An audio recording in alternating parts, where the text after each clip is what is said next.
An open letter to Neil DeGrasse Tyson.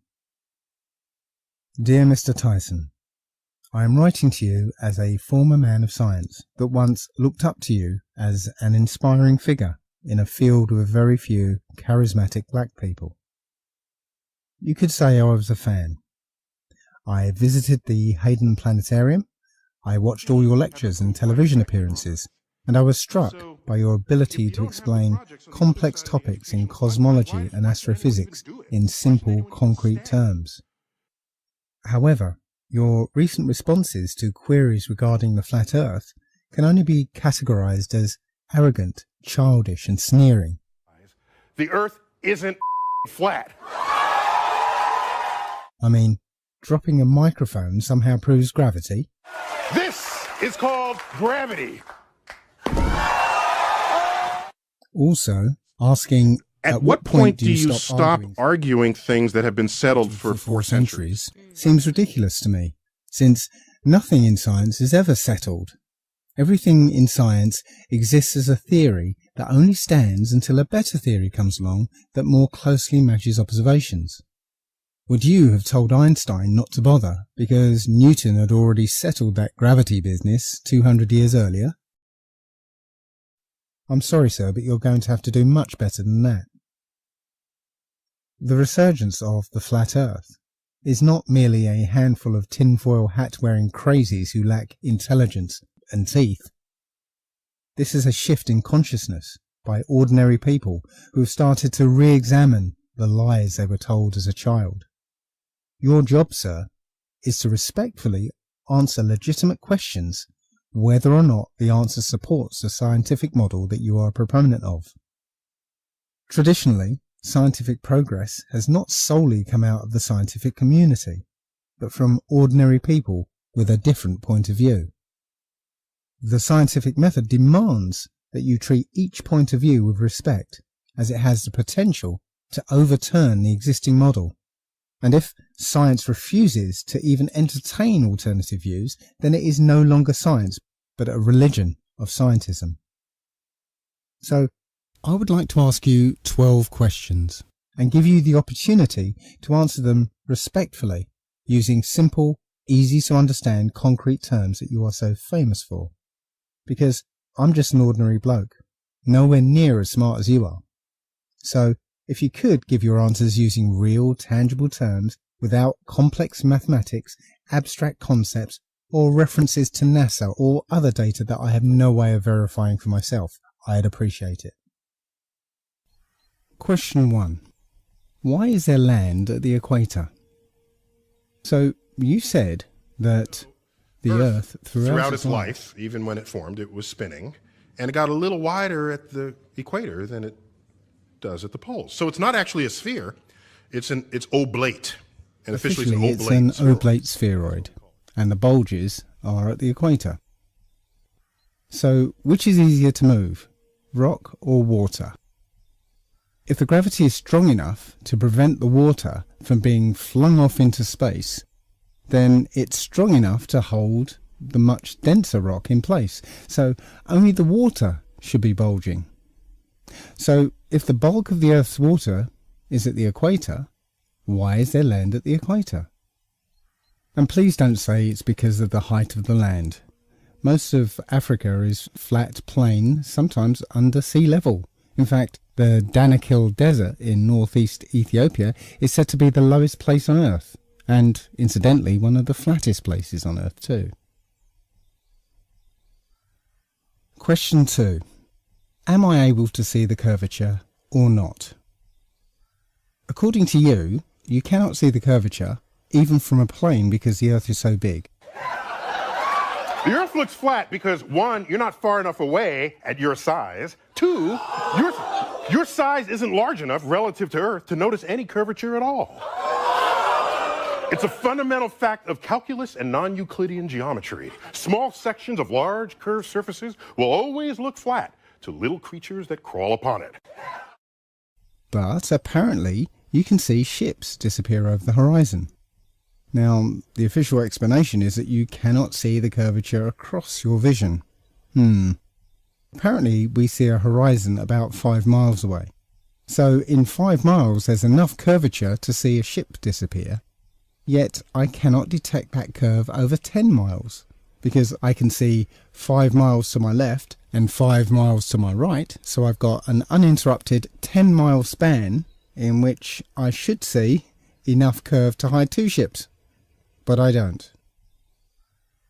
So if I see enough curve over 5 miles, why don't I see it over 10 miles? Following on for that, question 3, why haven't we ever seen curved water? If the Earth bends the water into a sphere around it, then if it was to freeze suddenly, we should detect a hump in the water, shouldn't we? So why is it that when Lake Baikal in Siberia freezes over, it is one of the flattest places on Earth, despite being 395 miles long and 49 miles wide?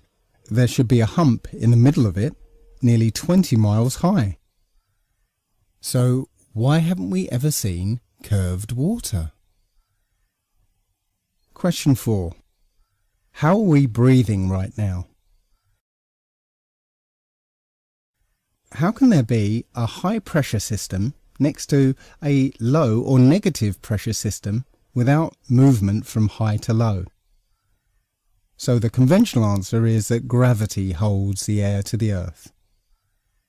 But if I was to evacuate a container to a fraction of the perfect vacuum of space, turn it upside down and puncture the bottom, what do you think would happen?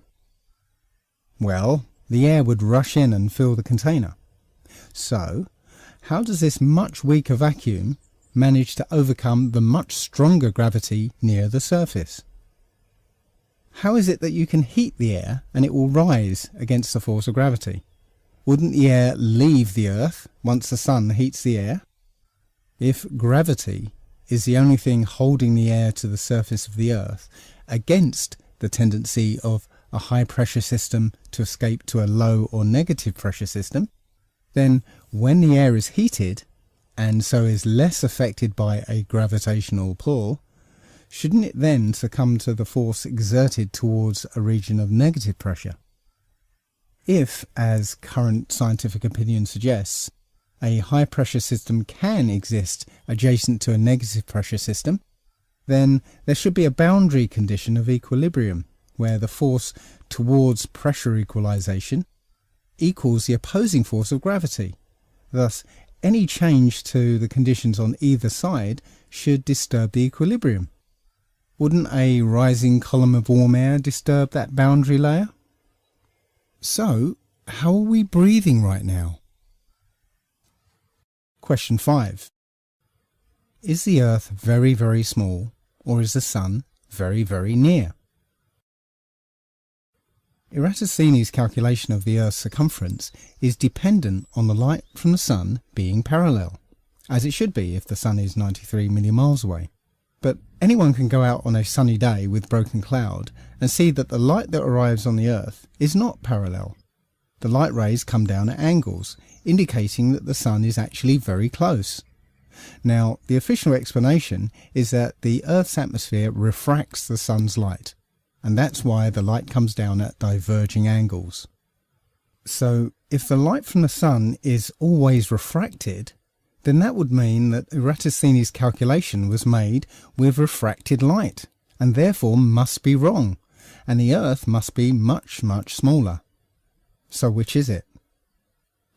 It seems to me that if you still claim that Eratosthenes' calculations are correct, then the light cannot be refracted. But if the light is not refracted, then the Sun is close. And if the Sun is close, then for Eratosthenes to observe what he did, the Earth must necessarily be flat. Question 6. In a similar vein, how does a convex lens make light diverge? So again, the official explanation for diverging sun rays is that the Earth's atmosphere refracts the Sun's light like a lens. But the Earth's atmosphere is apparently a convex curve, so that would act like a convex lens and converge the light, concentrate it like a magnifying glass. You'd need a concave lens to make light diverge as we observe. Now, some have said that it is actually the angles between layers of clouds that seem to make the light diverge. But again, observation says that this is not the case. Here, there is nothing between the plane and the cloud, and the light is clearly diverging. And this NASA photograph is taken from above the clouds. And still, the sun's proximity is apparent. So, how does the atmosphere make light diverge? Question 7. Why doesn't the artificial horizon on a plane roll backwards during straight and level flight? The artificial horizon is based on a gyroscope, and when a gyroscope spins, it resists movement away from the axis of spin. As for rigidity in space, the spinning rotor remains in its original attitude, while the gimbals and base move around it. In other words, the gyro maintains its axis in relation to space and not to the surface of the Earth. If a gyro moves around the Earth, its axis is vertical to the Earth's surface here, at an angle here, and horizontal here.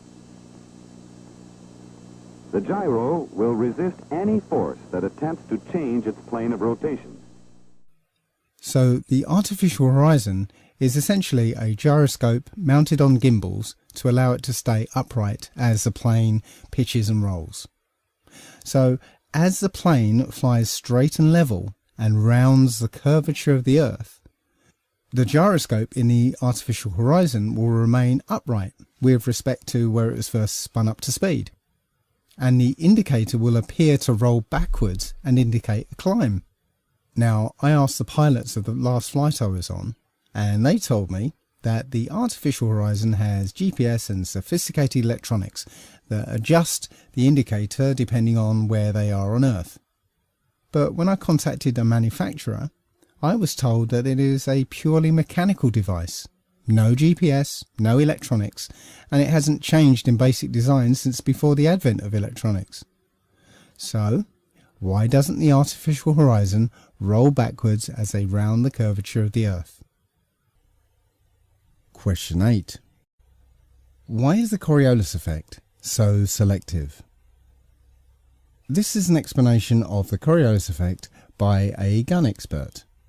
And one of the common issues that we see is the Coriolis effect. And what guys are not doing is taking into account the effect that this can have on your shooting at longer ranges. Now, real quick, let's kind of just explain the Coriolis effect in layman's terms. The Coriolis effect is the effect that when the bullet leaves the barrel of the gun, it is actually leaving the surface of the Earth. So as the bullet leaves the barrel of the gun, the Earth is still rotating, and the bullet is not rotating with the Earth. So the Earth will actually rotate out from underneath of the bullet while it is in flight.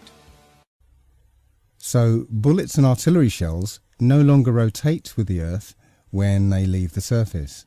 And according to this explanation, paper aeroplanes act in the same way. So imagine you were standing in Texas and had a magic paper airplane that could travel hundreds of miles.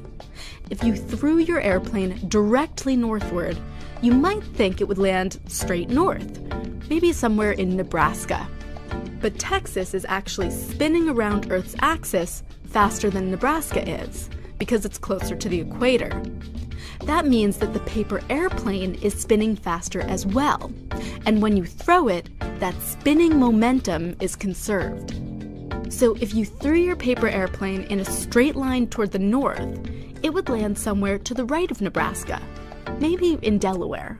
So from your point of view in Texas, the plane would have taken a curved path to the right.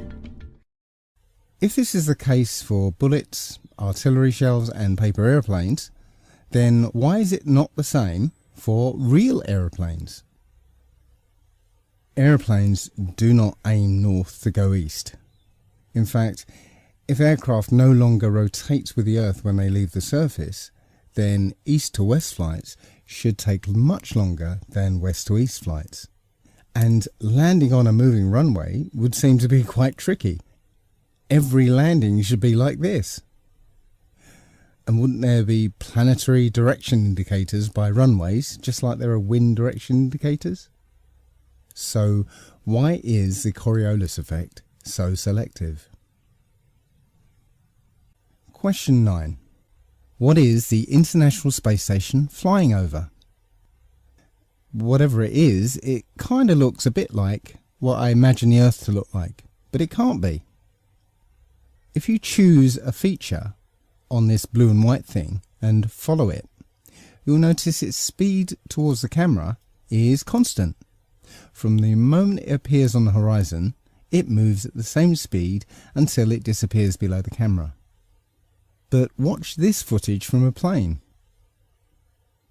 When something appears on the horizon, it moves slowly, but the closer it gets, the faster it moves. In just the same way that we see distant things move towards us in real life. Now look again at this thing. Everything is moving at the same constant speed. Now that tells me that what we're looking at does not span thousands of miles, but rather hundreds of yards. So what is it that the ISS is flying over? And while we're on the subject of the ISS, question 10. How can microgravity be selective? Watch these people bobbing around in microgravity. Tonight our Earth will have completed another orbit around the Sun, and now we take stock of what we accomplished over the past year and what we hope to accomplish in the year ahead. As we look back at the achievements of the past year, 2008 was the year when the space station... Did you notice the problem? Watch it again. As we look back at the achievements of the past year, 2008 Did you see the water was the drip in the background? In this sequence, I want you to keep your eye on the ketchup bottle once it's placed on the table.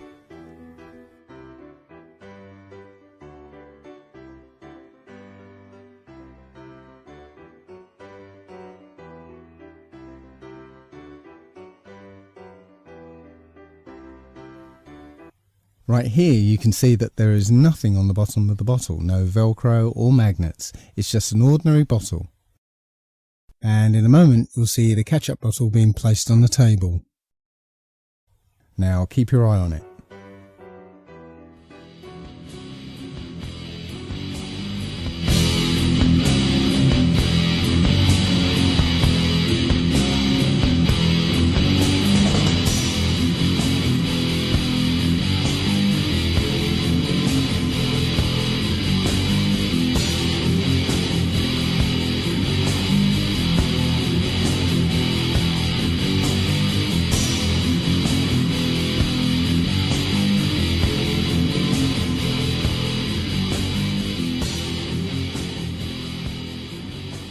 And again.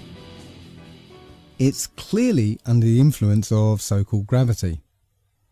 How can microgravity be selective? Question 11. Why are there craters on the Moon? If the Moon used to be much closer to the Earth, slowly moving away from us, and is tidally locked to the Earth so that only one side is ever visible, then why are there impact craters on the one side of the Moon that is protected by the Earth? I am guessing that you'll repeat the same story that the Moon's gravity has been protecting the Earth by hoovering up meteors and asteroids, but shouldn't the Earth's much larger gravitational field have been gathering up these meteors and asteroids and protecting the Moon? So how are comets, meteors and asteroids able to pass through the Earth or avoid the Earth's gravity to be able to hit the face of the Moon that's shielded by the Earth? And finally, question number 12. Why don't you find permanent hills, mountains and valleys in the ocean? The Earth is not a smooth ball, nor is it perfectly spherical. There are huge geological features such as the Mariana Trench and undersea mountain ranges. In fact, by some accounts, the Earth without the oceans actually looks like this.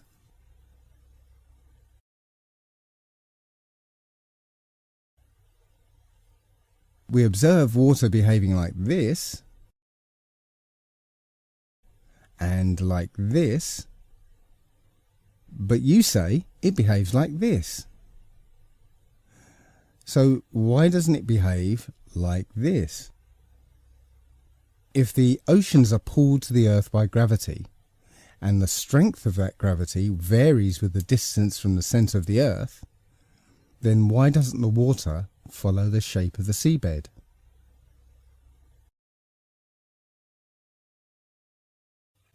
Now, Mr. Tyson, these are legitimate questions posed to you in all seriousness. I think the questions are simple and straightforward, and I've clarified them for you. So I'd appreciate clear, straightforward answers. I am emailing you these questions, posting them on your Facebook page and YouTube channel, as well as a few other avenues. So, in the words of Douglas Adams, if you manage not to respond, I'll know that you're trying not to. I'll know that you're trying very, very hard indeed. Yours sincerely, Allegedly Dave, England.